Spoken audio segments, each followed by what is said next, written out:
अब जारी है और अब अपने अंतिम पड़ाव पर आ चुका है। 7वें और अंतिम चरण के लिए वोटिंग अभी भी जारी है। 1 घंटा महज बाकी रह गया है, लेकिन इस 1 घंटे के बाद मतदान का वो शोर थम जाएगा और जिसका जोर रहेगा वो रहेगा नतीजे आखिर क्या कुछ रहने वाले हैं। और नतीजों से पहले वो नतीजे जो आज आप रिपब्लिक भारत पर देखेंगे। जी हां, सबसे सटीक और सबसे सही अनुमान जो है वो आपको यहां पर मिलेगा।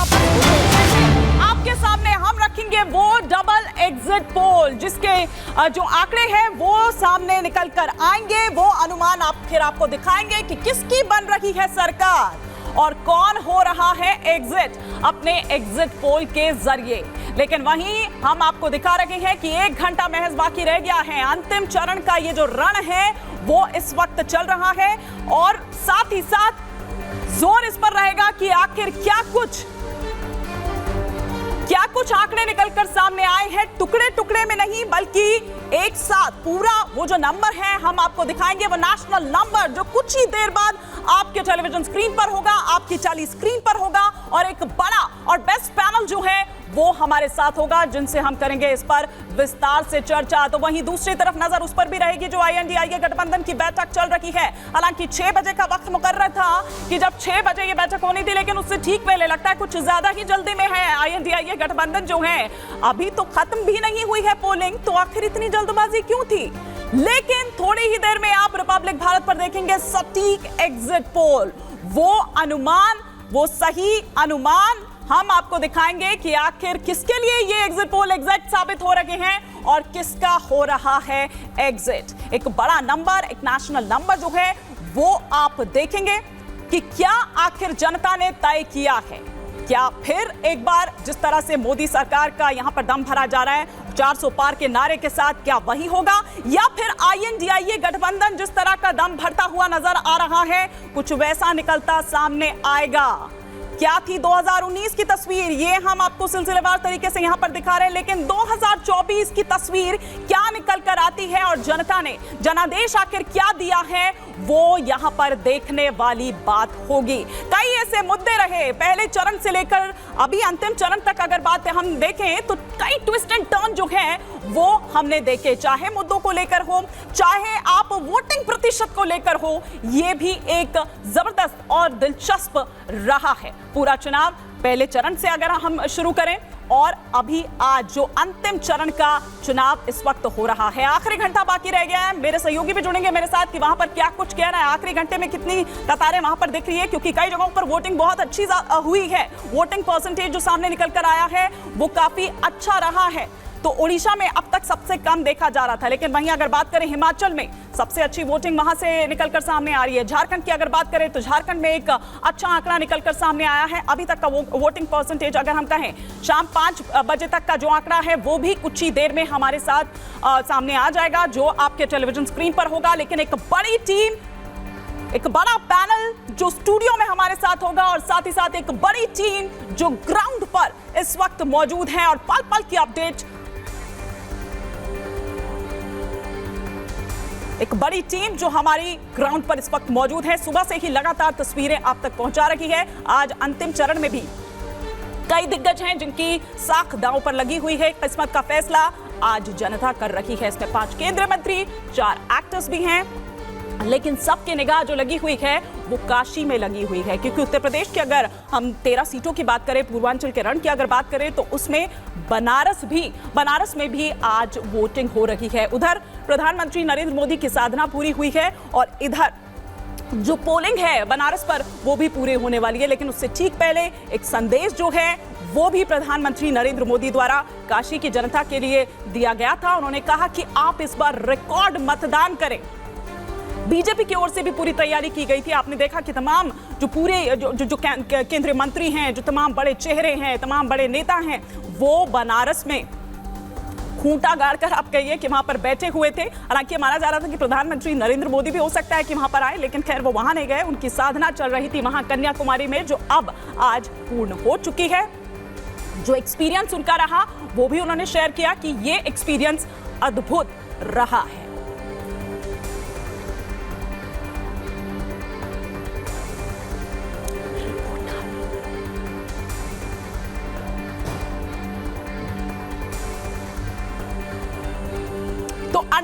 घंटा बाकी रह गया है। लगातार उस पर भी हमारी नजर बनी हुई है, लेकिन साथ ही साथ सबसे सटीक एग्जिट पोल, कोई टुकड़े टुकड़े नहीं बल्कि आपको एक साथ वो सारे नंबर्स, वो आंकड़ा जो है हम आपको यहां पर दिखाएंगे। बस कुछ ही देर बाद वो टैली जो है आपकी स्क्रीन पर होगी और आप देखेंगे कि नंबर जो है, आंकड़ा जो है वो किस तरह से बदल रहा है, किसको जनता ने चुना है और किसको दिखाया है एग्जिट का जो रास्ता है। अब ये देखने वाली बात होगी। 4 जून को नतीजे आने हैं, लेकिन उससे पहले ही, नतीजों से पहले ही यहां हम आपको नतीजे दिखा रखे हैं। Double exit poll, 2 exit poll जो हैं वो हम यहां पर आपको दिखाएंगे, लेकिन उससे पहले हम आपको ग्राफिक्स के जरिए समझा रखे हैं कि 2019 में क्या स्थिति दरअसल थी,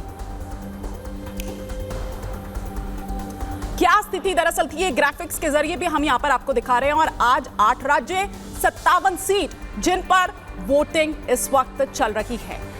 मैं चाहूंगी कि मेरे कुछ सहयोगी भी मेरे साथ जब जुड़े हैं तो हम ये समझने की कोशिश करेंगे कि क्योंकि सुबह से ही अगर हम बनारस की खास तौर पर बात करें तो वहां पर कोई तापमान जो है, पारा जो है वो कितना भी हाई क्यों ना चले जाए, कितनी ही भरी दोपहरी क्यों ना हो, तपती गर्मी क्यों ना हो, लेकिन बनारस की गलियां कभी भी सूनी नहीं होती है और वहां पर हर वक्त हलचल। पोलिंग बूथ की अगर बात करें तो वहां पर जबरदस्त उत्साह लोगों में देखने को मिल रहा था।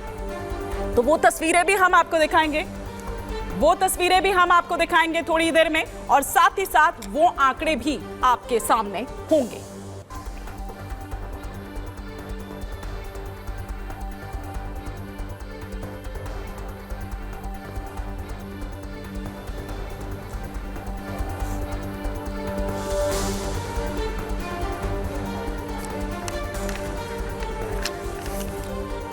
तो तमाम खास मेहमान हमारे साथ यहां पर जुड़ेंगे, लेकिन जिस तरह से ठीक पहले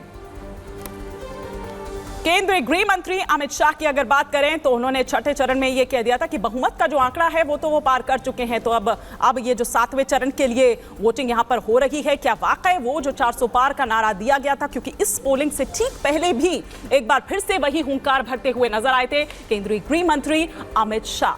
और वहीं दूसरी तरफ अगर INDIA की बात करें तो वो भी अपना दम भर रही है। तो किसका, क्योंकि इनके भी अपने अपने जो सर्वेज हैं, जो पोल्स हैं, उनके जरिए भी कराए जाते हैं। ये अलग बात है कि कांग्रेस की ओर से बॉयकॉट कर दिया गया कि वो किसी भी एग्जिट पोल डिबेट का हिस्सा नहीं होंगे। लेकिन 7वें चरण में 8 राज्यों की 57 सीटों पर वोटिंग जारी है, ये भी लगातार हम आपको दिखा रहे हैं। 7वें चरण में 3 बजे तक का जो आंकड़ा है वो हम आपको बता दें। कुछ ही देर में 5 बजे तक का जब आंकड़ा सामने आएगा वो भी आपको बता देंगे।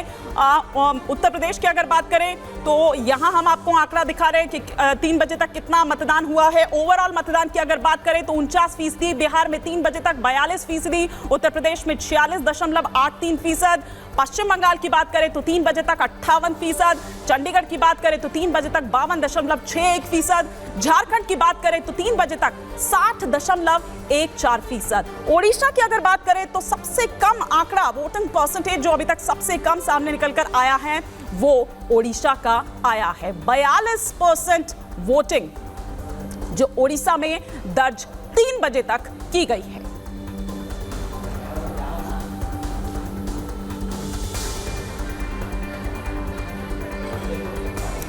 तमाम खास मेहमान भी हमारे साथ जुड़े हुए हैं, उनसे भी हम इस पर चर्चा करते हैं। और पंकज शर्मा जी भी इस वक्त हमारे साथ यहाँ पर जुड़े हुए हैं तमाम, और जैसे जैसे मेहमान हमारे साथ जुड़ते जाएंगे हम उनसे परिचय करवाते जाएंगे। लेकिन पंकज जी, आपका एग्जिट पोल भी तो होगा, आकलन कई लगाए जा रहे हैं, लेकिन आपका एग्जिट पोल क्या कह रहा है? मेरा एग्जिट पोल तो 3 महीने से ये कह रहा है कि भारतीय जनता पार्टी को इस बार सरकार बनाने लायक स्पष्ट बहुमत यानी 272 सीटें नहीं मिल रही हैं अकेले। भारतीय जनता पार्टी मेरे हिसाब से 220-225 के आसपास रुक जाएगी। जो ग्राउंड सिचुएशन हम लोगों ने पूरे देश में देखी है वो तो यही कहती है। और अगर ऐसा हुआ तो नरेंद्र भाई मोदी को तीसरी बार प्रधानमंत्री बनने में परेशानी होगी, ये मेरा एग्जिट पोल कहता है। मल्लिकार्जुन खड़गे कह रहे हैं कि राहुल गांधी जी ने भी अपना इंटरनल सर्वे करवाया, वो कह रहे हैं कि 100-125 सीट जो है वो कांग्रेस की तो पक्की है। इसका मतलब मैं थोड़ा सा समझना चाह रही हूँ कि फिर वो बीजेपी को कितना दे रहे हैं और इसके पीछे का मतलब क्या है? मतलब अगर वो कह रहे हैं कि 100-125 सीट उनकी कंफर्म है तो देखिए, अब मल्लिकार्जुन खड़गे जी ने क्या कहा ये तो मुझे नहीं पता, लेकिन ये सही है कि इस बार कांग्रेस की सीटों में पिछली बार की तुलना में करीब 3 गुना की बढ़ोतरी हो रही है। यानी कांग्रेस 125-130 सीट के आसपास पहुंचती लगती है। बाकी जो इंडिया समूह के राजनीतिक दल हैं उन सबको मिलाकर मुझे लगता है कि इंडिया समूह 272 के आंकड़े के आसपास पहुंच जाएगा, और यदि वो 250 के आंकड़े के आसपास भी पहुंच गया तो ऐसे कई राजनीतिक दल हैं जो अभी न एनडीए में हैं न इंडिया समूह में हैं, तो उस स्थिति में आगे चलकर वो राजनीतिक दल भी इंडिया समूह की सरकार बनाने के लिए उसे समर्थन दे सकते हैं।